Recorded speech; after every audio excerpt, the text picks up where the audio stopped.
You see the title. I'm not changing it. I know exactly what title I made because sometimes I don't always know what the title I'm going to put on this video. This one I do. Did Impact just surprise me? Guys, you know me. I tell you straight. When Impact does something good, I let you know. When they do something bad, I let you know. When they acted stupid, I let you know. They surprised me here. This show surprised the living hell out of me. And it still has issues.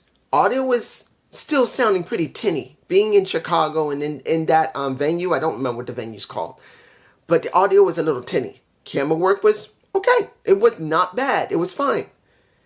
This is about the content of the wrestling matches, the promos, and pretty much the character development of a few people. And I'm going, really? I am curious about... I can't believe I'm saying this. I'm curious about Under Siege. What the fuck?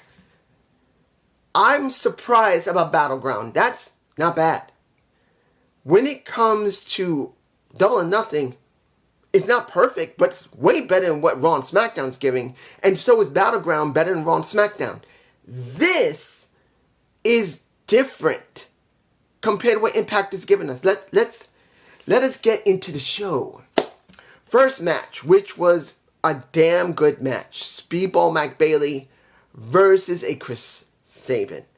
Chris does have his shot going against Trey Miguel. So this is like just giving a little taste of what's going to happen. Now, I knew Trey Miguel and Speedball Mike Bailey had great chemistry together. Speedball's got good chemistry with anybody he gets Johnny in the ring with. He did with Gretchen. He's done with Trey Miguel. And now you see him with Chris Sabin. Damn good wrestler who has been around a very long time, who trained people like Speedball Mike Bailey back in the mid-2000s when he was coming up. He's one of those few people that's trained whenever he decided to train anybody. So you legitimately see someone that could have trained the Speedball back, what, in 2010, 2013 or 16, because he's been around that long. This was a damn good match. And I'm not a big spot guy. I'm not. I am not a big spot guy. You guys know me. I like a well-rounded match that doesn't have a problem with any type of real fast-paced wrestling, some spots, psychology, and holds. We got a decent amount of each. Admittedly, it was more high-flying than anything, more high-impact than anything, but there was a little bit of psychology and some holds added in there. Yeah, most of it was in the very beginnings, within the first 3 to 4 minutes. But still, a damn good match. And most people might call it a classic. I'm not. It is damn good, but it's no classic. But I can easily say this is a very good match that anybody that cares about general psychology with some good amount of holds, but let's make it clear, a buttload of high flying to a certain extent. Well, more high impact more than high flying. You will see that in this match, and you'll generally like it. Now, let's get to Kenny. And, well, I don't know if I'm really feeling Shelton Green. Or not, Shelton Jean, not Green. He still needs time to grow on me. He's not a bad wrestler. He seems to talk okay whenever he has managed to talk. So he needs to get more of a character. He's still kind of blank right now. This is more about Ken than anything else. And we had not only Decay of Black Taurus and Crazy Steve, we got Nick Aldis on commentary. Now let me make it clear. I know there's some people just doesn't like Nick, the former Magnus. I know there's some that don't like him. That's you. That's your decision. I can understand. Not everyone's going to like every wrestler. But he is one of the longest running NWA champions in recent memory. He helped redefine NWA before pretty much Billy Corgan decided he wanted to take it in another direction, and they parted ways the way they did. So you could tell someone like him honestly is not like he used to be, because when he left the company, he really didn't have much behind him. Let's be honest. He was still pretty generic. Being Magnus, not Nick Aldis, he really wasn't much. Now he's a lot more defined. He's a lot more sophisticated. You may not like the sophistication, but it's there. during commentary, you can feel him talking. He's not a Niles McGuinness. Let's make that clear. He's not a Stu Barrett on the mic. He's not a Niles McGuinness on the mic. He just isn't. But is he bad? No. It's okay to see him on color commentary once in a while. And when we got this match, the one that looked the best, honestly, is the one that's being spotlighted here the most because of their upcoming match, and that is Kenny King. He got them. Let me give it to. Excuse me, allergies. Let me give it to you like this. Do I like to see Crazy Steve pinned? No. I believe he should have been the X Division champion already. Black Taurus should have been X Division champion already. Neither one of them are at this point. But at least I will say between the two of Black Taurus and Crazy Steve, it should be Crazy Steve. I do believe he was the one that was pinned. So I'm fine with that because I do want to see them still protect Black Taurus. They could do something with him, but they still haven't. Kind of like Laredo Kid. Not Laredo Kid. Who just came back after his intestines ruptured, as you know. I really wish they do something with him because I like him more than Black Taurus. But when you see Kenny King talking, saying, I'm glad you're watching my match because this is what you're about to get. You're about to get these hands when we have our moment tomorrow. So I'm glad at least they did cover it. And then Nick got up and made it very clear. And he made it clear. I understand what you're doing. You're trying to make yourself off the back of me because of all that I've done. I don't have a problem with it as long as you show some respect, which you're not. He didn't say that, but that's what it's coming down to. You can't keep my name out of your mouth. You're not showing me any damn respect. If you want to try and make your name off my back, at least show a little respect or I'm going to take your teeth out. And the one that took the hit for him was Shelton Jean. Because Shelton Jean did it. You see Nick get into the ring because he was being egged on by Kenny, and Kenny's making it. You want to come and get it? You want some messing with the crowd in there saying you want it? He jumps in, and pretty much Kenny, what did we actually get from Kenny? He started, what was that song? Wait. Which one did he do? I'm trying to remember. Little Orphan Annie.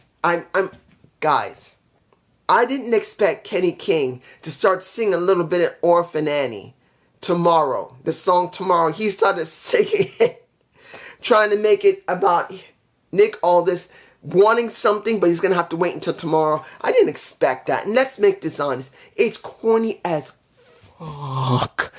But it's at least a good corny. Yes, and that's a little bit different from what we usually get from Kenny King.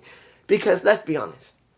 Kenny King is not a great character. He can talk, but his character, his attitude always kind of goes up and down. It never really was stable. This time, it was here.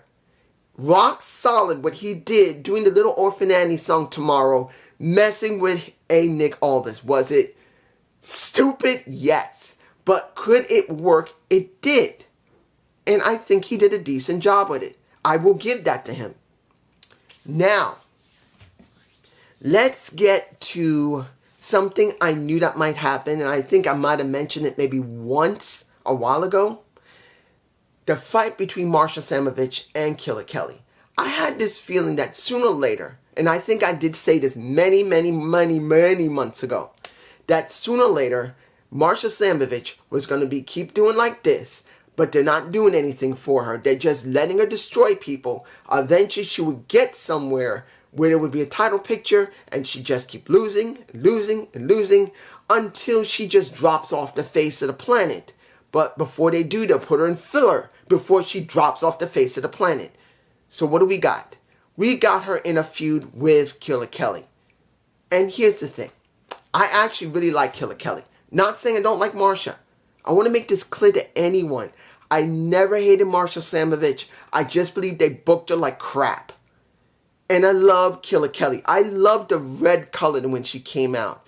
It's a special type of attitude that she gives off. And how she act like when I believed I did a Booking the Wrestler on when Trinity was Naomi Knight, I wanted her to act like a Killer Kelly. Someone who was just Dark, who is the Dark Knight, who just had an attitude that when she beats someone, that she would crawl over her opponent like she was her plaything. That is what Killer Kelly was like to me, and still is.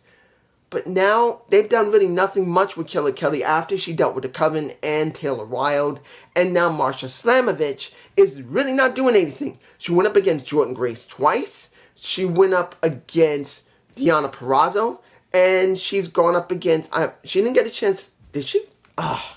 She hasn't really gone up against someone really substantial. So, she's not doing anything.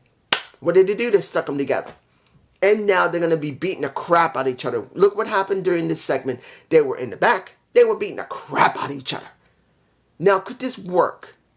It's going to depend on how they're going to book them. To be honest, I just don't see them booking them very well. They will be brutal, though. I want to make this clear. I'm giving you a spoiler. I can't believe I'm doing the Paul Heyman. I'm not going to tell you the truth. I'm going to tell you the spoiler. Look. You're going to see brutality from these women. That will go on for at least maybe a couple of weeks before they actually do a Monsters Ball match. They'll either do a Full Metal Mayhem match, or they're going to do a Monsters Ball match. One of the two. My guess is going to be Monsters Ball eventually. It's going to happen. These two are going to destroy one another, and people are going to love it. And I'm not telling you that's not 100% a bad way to get over. But what I've said, and I mean this, what happens afterward? You can have the most brutal and destructive matches like Rosemary and what we got with Jade. And you know who I'm talking about. The super baddie, Michin. Let's be honest. They did that years ago. They weren't doing anything with them. They stuck them together and let them have brutal matches, and it worked. These two, it'll probably work. But guess what, guys? Eventually, they got to do something more with them. That's going to be the question. When they have their series of matches, where they're going to be amping up the brutality, that eventually either do a Full Metal Mayhem match, maybe a Steel Cage match might happen, but I don't know. I think they'll just do Full Metal Mayhem, and Monsters Ball will probably be the final penultimate. But doesn't mean they couldn't do a Steel Cage, but that may come to it. I hope you guys remember that I said this, because that's what I think is going to happen. Now, one of the first of the two surprises. Jessica versus Taylor Wilde. Now, we know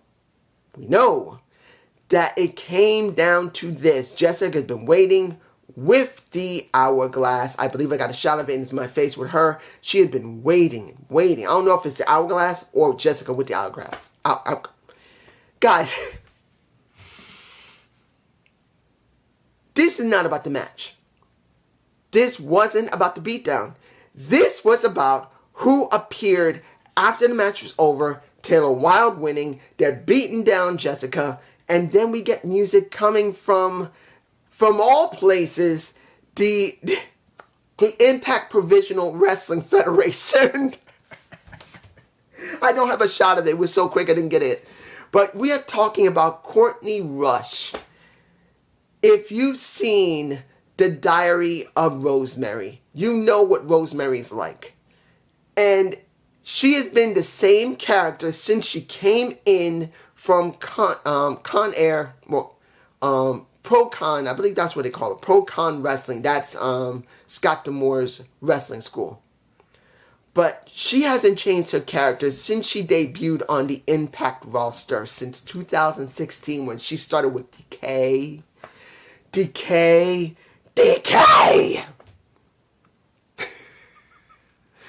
And she comes out as Courtney Rush. We have not seen Rosemary since she was working with, who was it? She was working with Tom Latimer when he was playing it, when he was in Impact Wrestling. I can't remember the name that he was using at the time. What the hell was his name at the time when he was working with Magnus? I don't remember. It's been so many years, I just flat out forgot Tom Latimer's, his name that he was using there. But we haven't seen her since she did her vid packs with Tom when he was the character that he was playing in Impact Wrestling TNA at the time. We had not seen her change Other than when she did the Throwback Thursdays and the Impact Provisional Wrestling Federation. We haven't seen her since the last one when she did play as Courtney. I'm in shock that she finally decided to pull the trigger, and just like Su Yung, just like Susie, just like Jessica, she finally said, you know what? It's time for me to do a little change up. It's time for me to try something new. I am now going to Courtney. I'm going to do my alternate persona from the provisional.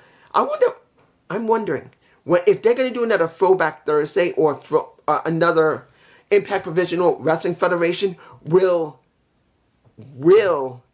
the crazy, destructive Rosemary appear there? Now that would be interesting. I'm just saying. They did become a tag team afterwards. Now, the match that was good, but not as good as Bayley and Sabin, that was Angels and the Rich Swann. You got the design out there with both of them, the brothers that finally have come, the brothers from a different mother. You know what I'm talking about. You're talking about the Sammy, you're talking about the Rick Swann, the brothers that will never be separated. Let's be honest. I've said it before and I said it again. These guys have known each other for so long, they may not have the same actual last names, but they're probably in real life so close that when they get old and gray, they're going to live right next to each other. And they're going to see each other as family. Their grandkids are going to know each other. And they're going to love those grandkids. Let's just make it clear. There's no way it's not going to happen. I'm sure Sammy already knows his son. I believe he has a son. Rick Swann from Su Yung. I think they do. And he sees that as a nephew. He will watch out for that kid until that child dies. Or until he dies. That's it. But let's move on. Good match, but it's not as good as the first match of the night. But this wasn't meant to be the best match. This was meant to show that Sami Callihan and Rich Swann got their asses handed to him after the match, particularly with the bat. And now when it comes to Under Siege, there's going to be a 6-man tag. The question is, who are they bringing in to help them? Will it be Jake? Will it be Dave Chris? Will it be Jake Chris? Will it be Madman Fulton? I don't know. Yeah, I said it, Madman Fulton or Jake or Dave Chris. I know Dave Chris, I think he had trouble at one point in the Me Too movement, so maybe this might be his chance to get back, or Jake. I don't know. You guys tell me below. Here's a match that really didn't need to happen. I'm going to be honest here. It didn't need to, because it needed something.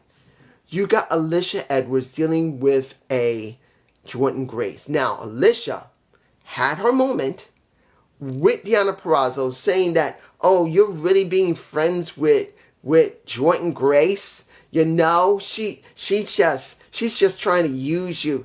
Just like my man Eddie said, this place is just set up for someone to always get ahead and kiss ass.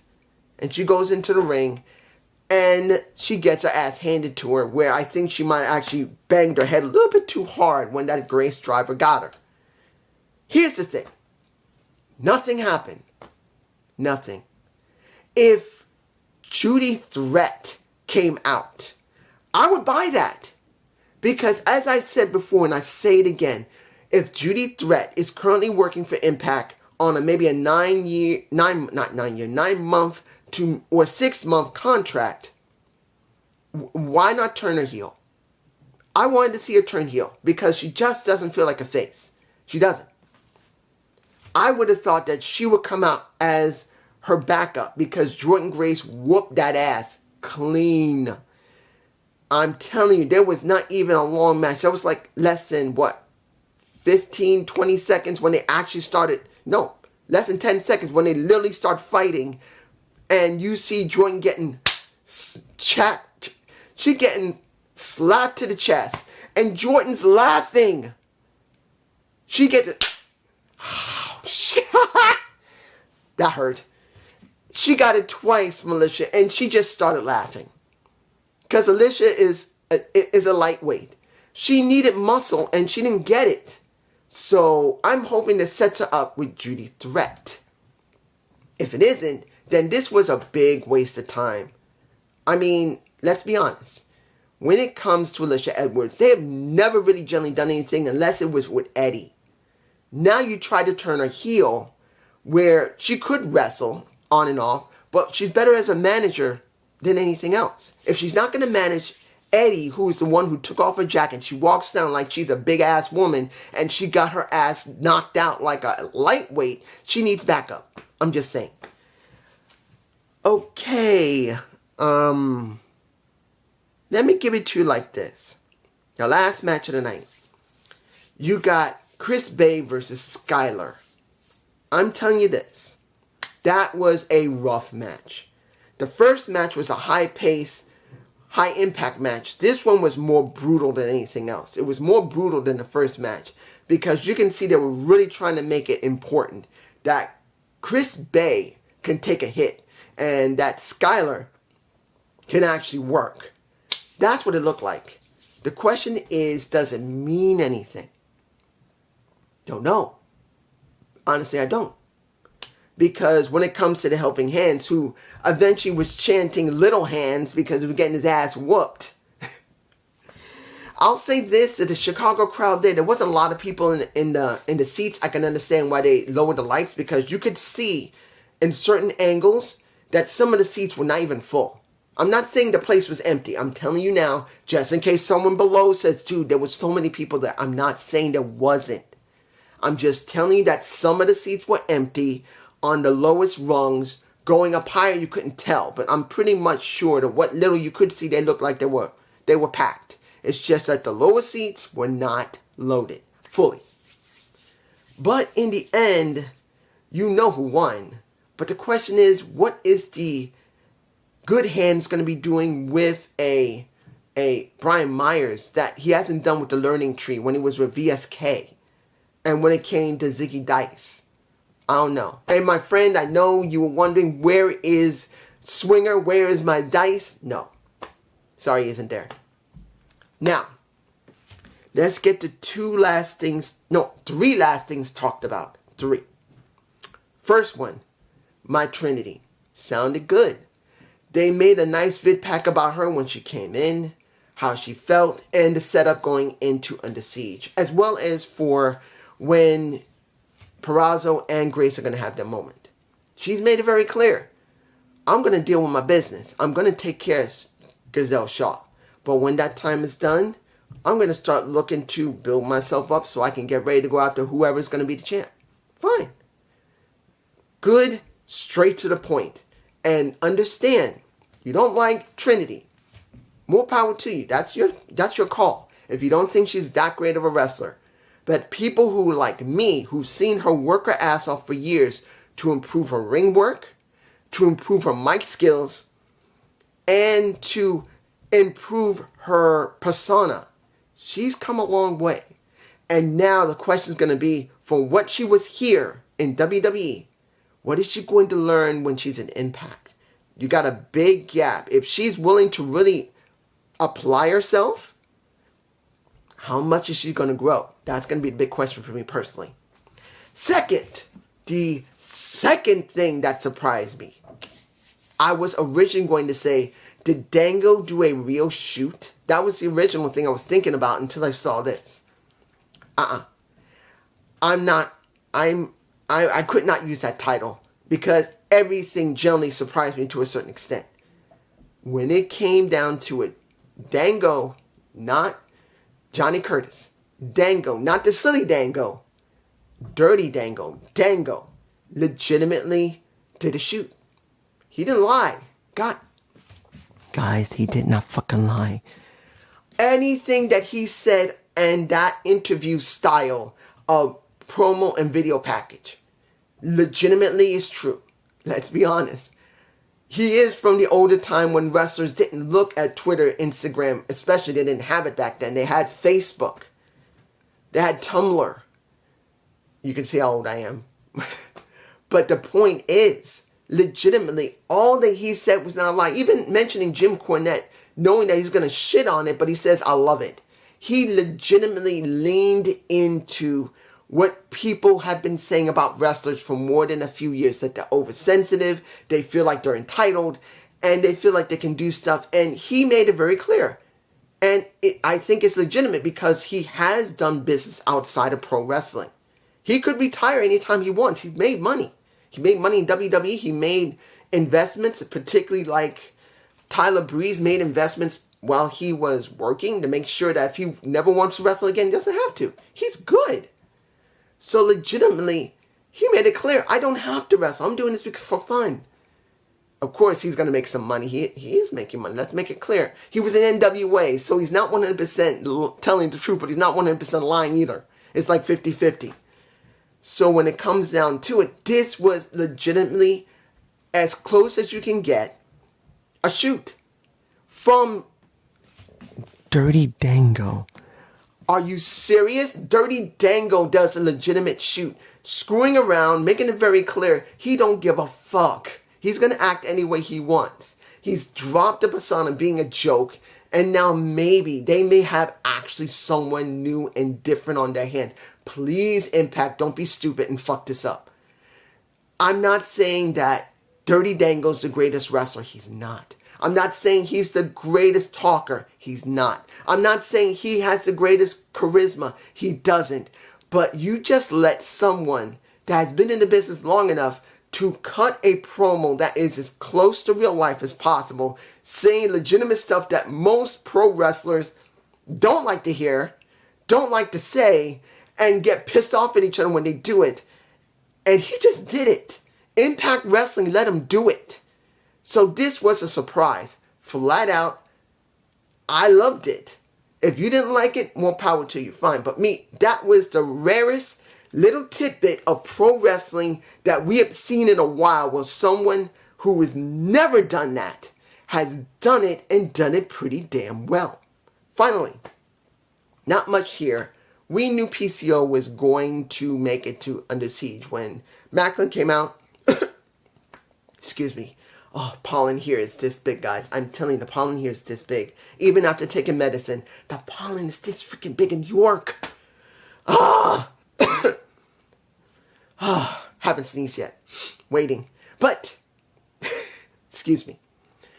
When you see Macklin coming out say PCO is done, he's not going to wrestle, and I found a replacement, he calls out Champagne Singh. Champagne Singh comes out with Shira. Champagne Singh is told and said, well, Macklin said simply, you earned this. Say what you want. And Singh says, I want to thank everybody. And he says, I got a little list. Do you mind if I talk? He says, go right ahead. And the list that it, guys, I think I got it in my face. It is rare that you see dumb, old style comedy where a guy has a rolled up piece of paper, something written on it, and it falls to the floor and just rolls away. It is stupid as fuck. You don't see that much anymore when it comes to pro wrestling. It is stupid. But when anybody does it, if they've done it correctly, as much as you hate the person because they're not that great, or hate the person because they're a good heel, it's still funny. It's a rarity. So that was interesting seeing Singh do that. And if they actually gone there and done the finger poke of doom, I promise you, I would have fucking flipped and laughed my ass off on this camera. If PCO was not doing it, and they let Champagne Singh go to Under Siege, and then, poke, hits the floor, does it, I give my word, I will come on here, and I will be laughing my ass off. If they had done it, they didn't. PCO came out, and it was made very clear, before PCO came out and whooped ass. If Macklin wins, because they had that conversation, you would see Scott D'Amore come out, was going to do it, come out, shake his hand, Macklin, and then put the strap on. Macklin said, no. What's going to happen is you're going to come out here, put the damn strap on me, and then you're going to understand your place because I am the boss of Impact Wrestling. You will do as I say. Then PCO came out and beat him up. This show was surprising. It surprised me. I will not tell you that it was perfect. I'm not. Look what happened with Alicia and Jordan Grace. It made no sense. It didn't. And I love the Courtney Miller bit. Seeing that Killer Kelly and Marsha Slamovich may just be doing something that will never lead to anything. It's just filler. Even though it's going to be very brutal and people love it. It wasn't a perfect show, but it was still surprising. And that's just me. Peace.